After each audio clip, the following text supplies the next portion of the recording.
So, no, diagnosis is. What is a diagnosis? Usually, a diagnosis is a combination of a primary diagnosis, secondary, and other manifestations of what anyone might be going through at a given time.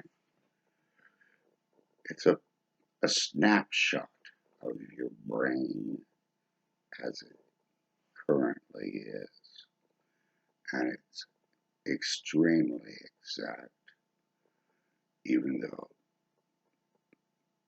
heart-rendingly painful to experience. My diagnosis is SAD, schizoaffective disorder. The secondary uh, diagnosis is bipolar disorder. Okay, so we're working with SAD, which is category 5 on the DSM, and BPD 1 on the diagnostic criteria manual. Now, what this means when I look at it is one, there is the hardware, the schizoaffective disorder, which is a snapshot of the brain. Uh, there are the objective symptoms, the bipolar, which breaks down into a variety of things. With bipolar 1, it's kind of like this. You'll experience various emotional conditions based on your perception of reality as seen through the mind, the, the neurological chemical structure of your brain, the hardware. Your heart, what you go through as a result of experiencing this myriad of chaotic data, an interesting concept, flow data, which is a compilation of all things at once, sounds, feelings, everything. That's flow data. So as you're experiencing this archiving, continuously streaming consciousness, a stream of consciousness, you're experiencing it and coping with it as best you can. After all, everyone, no matter if they suffer dilemmas of mental crises, situational vortexes, and whatnot, anyone, no matter who you are, will go through similar experiences, just in a different way.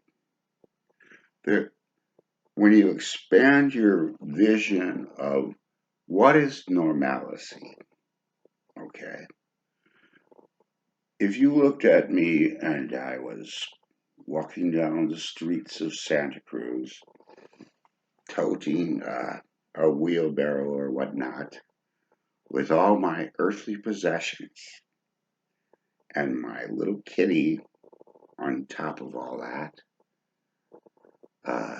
and enduring the, the hardships of the environment and poverty,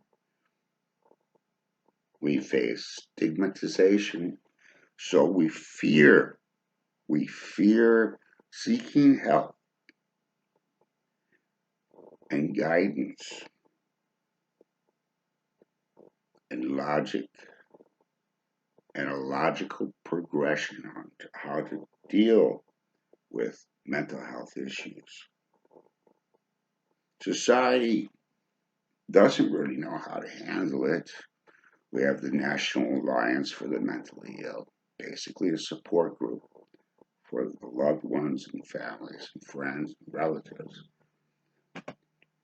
who just happen to know someone like me.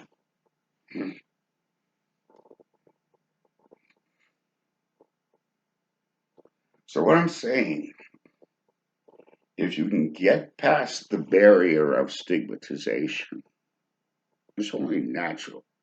We always wonder what's different, anything different. But when we look at differences in each other, people of color, minorities, people in desperate journeys, immigrating, that cool stuff, the zeitgeist.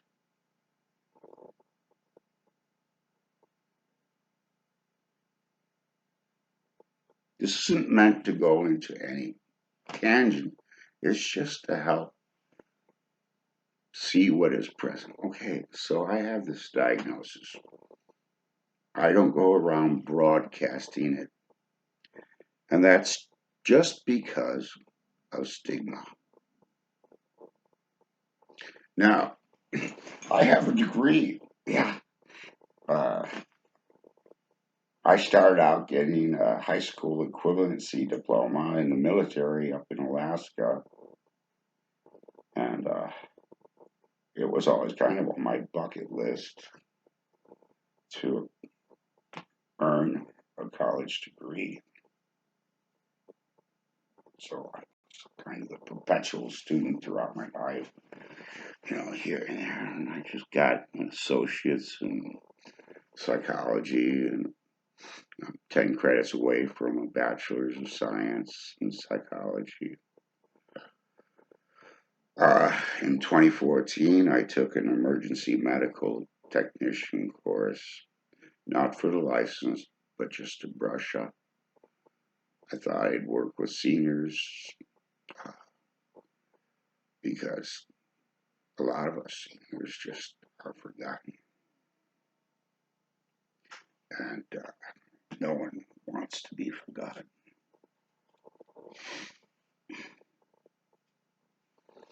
Well, from day to day, we cope.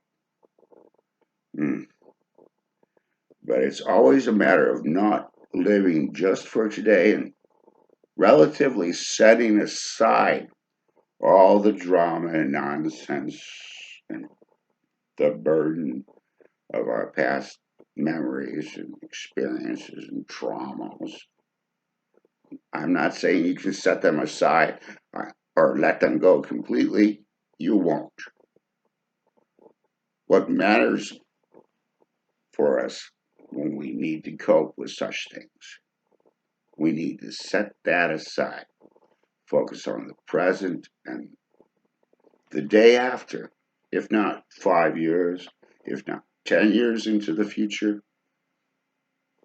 at least think of today and the day after. Well, so I touched on diagnosis, which is a label. It gets stigmatized, and that makes it even harder to reach out for help. And once you recognize any need like that, you're hurting and your heart is broken from all kinds of nonsense, and then let alone given all the things that happen today in this world we're living in.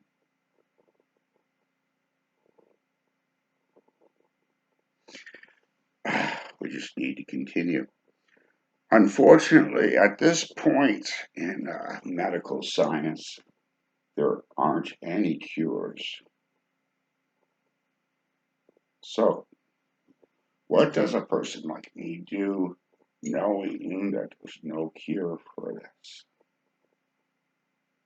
What do I act out of despair? Do I go into isolation and denial? I can't.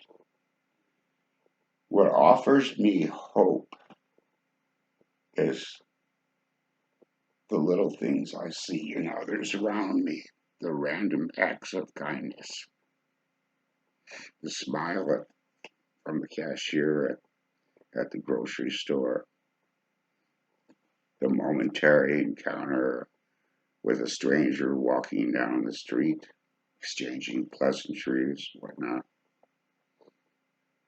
People, humanity gives me hope. Well, to end on a lighter note, I saw this really far out video on YouTube.